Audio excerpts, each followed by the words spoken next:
Hello everyone, welcome to a Korean airplane.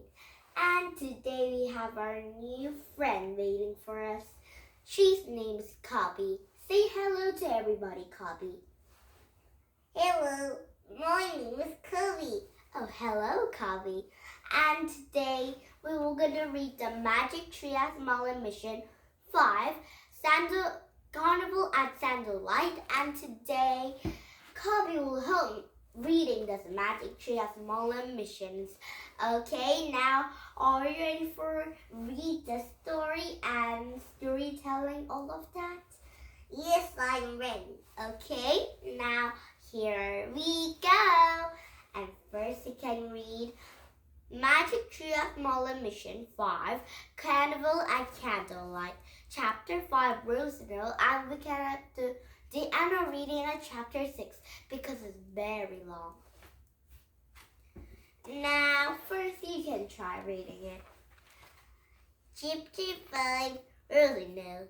Jack and Annie ran toward the square, jogging dancers, fortune tellers, and acrobats. They didn't stop until they were hiding in the middle of the hall watching a puppet show. Okay, now my turn. As Jack tried to catch his breath, he looked around at the pirate and animal clown costumes. He was so glad now he and Annie were dressed in the silly outfits too. When they looked at each other, they laughed nervously. Now your turn. Maybe shouldn't have skipped it ahead, said Jack. Yeah, you're right, said Annie. We should have been more patient. Let's go back to the part of the painter telephone, said Jack, nodding. I think we should go for his house, he said. Maybe it's there after all. Maybe that clown have wrong information. Now my turn. I hope so, said Annie. The clown temple lives near the church of the St. Friends, said Jack. He pulled out their map and student. Okay, now we'll just have to stand to Mark Square, and there's we have to get there. He traced through the roots of his finger. Got it, let's go. Stay in the shadows of the case through the guards, coming looking for us. Jack still moved the book on his backpack, and then he grabbed his hand and looked together as they squeezed through the carnival crowd until they came into an alley of square. And the wind was blowing hard as Jack and Annie headed down the shadowy alley. Then another, Jack walked between the rows of tightly parked shops, cafes, and houses. As they walked far from St. Mark's Square, the streets became less crowded. After a while, they came for a small footbridge. As they crossed a canal, as they hurried over the bridge, Jack noticed that water is washing to the sidewalks. What's going to the water? He said. Let's ask her, said Annie. She pointed to the young woman looking of the cafe. The woman wore a blue mask and a loosely purple dress. Water is swirling around her, high black shoes. Excuse me, said Annie. Do you know why there's so much water at the streets? Oh, there's been so much rain as the mountains, asked the young woman. It all washes down to the lagoon and makes the water very high. Is that dangerous? Said Jack. The woman smiled. Oh no, she said. We often have high water in the Venice. You shouldn't worry. You should go watch the fireworks into the waterfront near St. Mark's. Everyone is going there. Thanks, said Annie. The woman waved as they went on their way. I guess we can't stop worrying about the water. And he said to Jack, yes, said Jack, but he couldn't help worrying as he saw a clump of seed pass them toward the alley.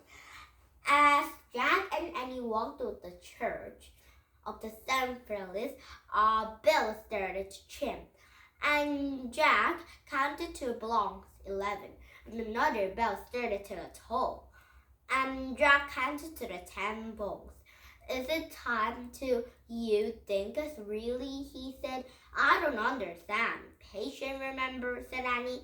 One thing is the time, and we have to find the Templar's house now. Soon as they came to the small church of the San Felix, a care next to the church was empty for a space for a old man and two the walking small fat dog. Good evening, little clown, said the man, and with a friendly smile. Aren't you at the water fountain by the Sandmark Square? I'd be there myself, except my Rosie is afraid of the fireworks. He smiled at the chubby dog. Actually, we're trying to find a home from the house of the painter named Templo, said Jack. said Jack, and I was my neighbor, said the old woman. He lives there. He pointed to the dark house off the square, but you won't find him alone. I know. We heard this way, said Jack. We're just wondering when he comes to back soon. I fear not, said old man. The Templo told everyone that he would be gone for many months. But if he should be along of the fireworks into the water fountain now, everyone be in the banners will be in there to see them. If there's quite magazines at the last night of carnival. Thanks, said Jack. The old man waved, and he had the Rosie walk slowly across and waved. The Rosie walked slowly across the square, and the church bell began to sound. It belonged to 11 times. I think it's 11 o'clock, I think. Excuse me, sir, said Jack. We just the clocks and the banners till different times. Which one is right? None, the woman called. It's the one of the wonderful things about our city. Venice is timeless.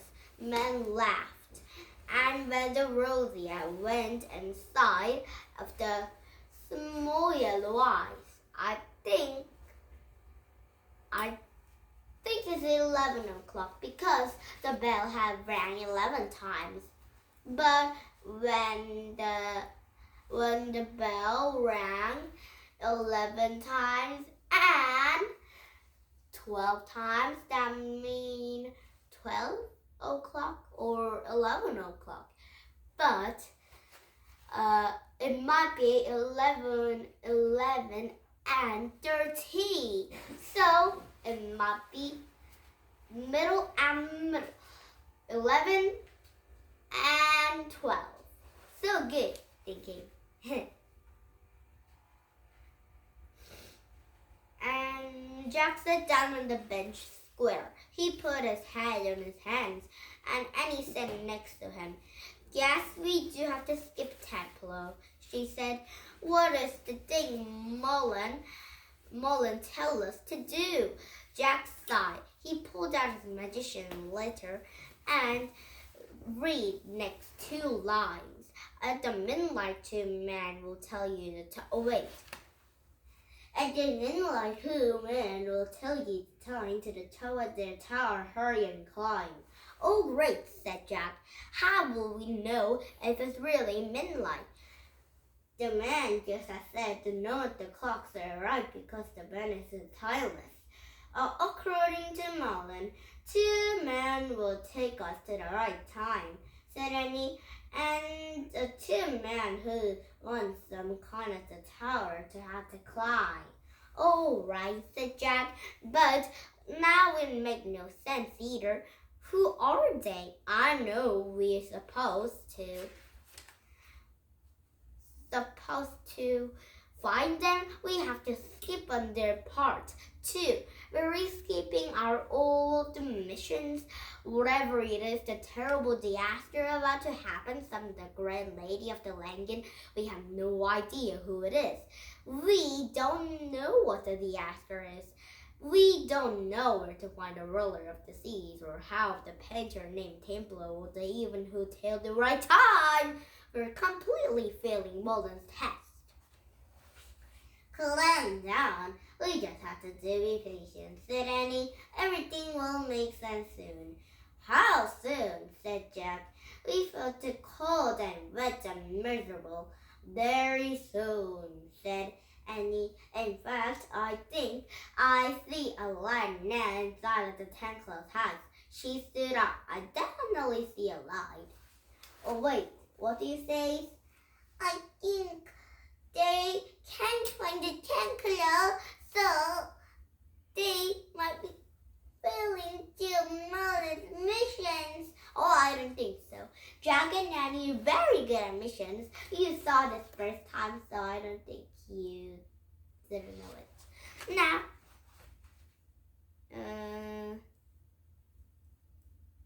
where is it? Candle burning to the corner of the room. He saw cabinets and the pots of paint. He saw a boy standing in the easel. The boy's painting a picture of the long canopies. He's just a kid, said Jack with disappointment.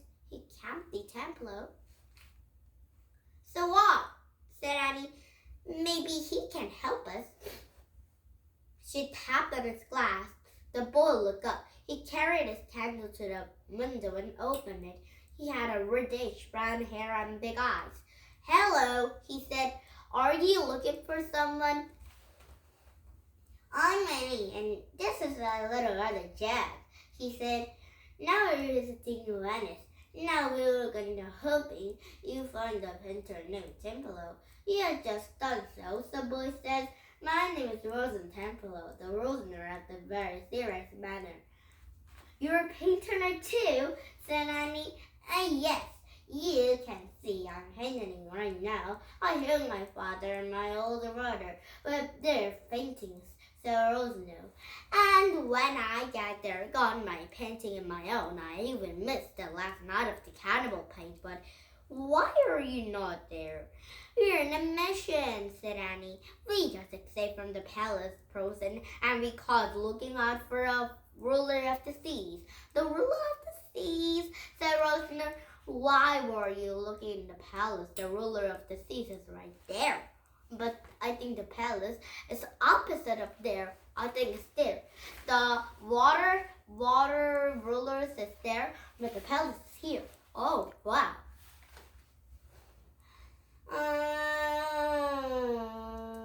The Rosener smiled, and he looked into the large cover of the canvas, propped against the wall. He pulled out the cloth cover. He held out the candle and showed up the painting of the beautiful lion resting her hand and the head of the golden lion. A man with the chest and the rugged face, a long dark hair and a white beard, and behind them was the three Provian fishing pair. Oh, my father had been worried at the painting for some time, said Rosener. He pointed to the bearded man. This time, Neptune. Oh, wait, Neptune? Neptune is one of the solar systems. Oh, wow. Yes. He's the one of the gods in my Roman mythology, right? Said the rulers of the sea, said the Rosener. Oh, we thought the ruler of the seas was the ruler of the valleys, said Annie. We thought he lived in the palace of the San Mark Square. Rosener laughed. Oh no, the palace is just home from the city human ruler. He said the true of the ruler all seasons is a Neptune. What does a Neptune live, Rosener? Said Annie. He lives living after the water is the beautiful palace made of the sparkling jewels. He said in the Rosener, but only a few of the people can't actually see the Neptune. Like who? said Annie. Like those imaginations, like my father and my brother and myself, said Rosanelle. We have heard the waves around the Neptune roar like white bulls, and we have seen a fishing spear rising high above the surface of the sea, gleaming in the moonlight. That sounds great, said Annie. Yes, right, said Jack patiently. You guys must have a very good imagination. Thanks, Rosanelle. He turned to Annie. I'm going to look at the research book some more, said Jack, and back to the bench and pulled out their book. And he felt totally discouraged. Neptune wasn't a real person. They've come to another dead end. And Annie stayed by the window. Rosanelle, one more question, she said. Why is the Neptune giving to that lady? Neptune is also the artist of the sea who Uranus, answered Rosanelle. So the lady's heading to supposed to be a city in Uranus, said Jack. Said Annie. Yes, said Rosanelle. It's how my father dances to Venice, and it's my grand lady of the Langan. And Jack looked up from the book. He hopes that the goose was on his feet. Thanks, Rosanelle, said Annie. You helped us a lot. You're welcome, Annie, said Rosanelle. Good night. And then he closed the window. Jack, Jack, said Annie, hurrying to him. The grand lady from the Langan is Venice. I know I heard, said Jack. Now I understand of our mission, said Annie. We have to save Venice from the terrible disaster you have to save all of the banners. I think they need to save the banners. The mission is to save the banners. Wow, fantastic. How do you think, Colby? I think Jack and Annie will do a lot of missions, so Jack and Annie might be winning of the Merlin mission. Wow, fantastic thinking. Now, wait, but everybody I thumbs up on my YouTube. Your YouTube. I have a love, so, but I think I'm a very, very big monster and eats everything. So I think everybody didn't like me because I'm eating all. Or when I'm very hungry, I will eat that thumbs up peoples. Oh, it's alright. You can't see them all. Now did you have fun? Fearless English Country will come out with some this book, but not this story, because it might be a new book. Yes, new book and a new story to read tomorrow. A new number of the book, so we will read the last stories at our home. Yes, and then read a new number of the books. Very good. Now, please thumbs up my YouTube. And if you like me too, please thumbs up my YouTube 100 million times. Okay, now bye-bye everybody. Have a nice day. And the Korean airplane is out of Korea. Bye-bye. Bye-bye.